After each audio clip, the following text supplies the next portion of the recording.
È bastato solo qualche minuto di intensa pioggia per fare scoppiare le fogne a San Leone ad Agrigento, un quantitativo enorme di acque nere sono finite così nel nostro mare.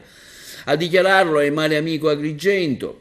In tutte le città del mondo le condotte fognarie sono sigillate per evitare che quando piove le acque meteoriche si vi finiscano dentro. Invece nella nostra città, per colpa di un numero imprecisato di bypass, queste acque si riversano dentro le fognature facendole così scoppiare. Mare Amico quindi lancia un appello alla popolazione: nei prossimi giorni evitate di andare al mare. Sono bastate poche gocce d'acqua per far scoppiare le fognature a San Leone. Questo accade perché le acque meteoriche si infiltrano per colpa di alcuni bypass nelle fognature.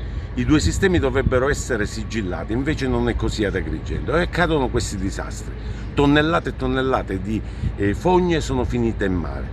Per questo motivo abbiamo avvisato sia l'ARPA che l'ASP di Agrigento per fare dei controlli, ma consigliamo a tutti gli agrigentini di evitare di andare a mare nei prossimi giorni.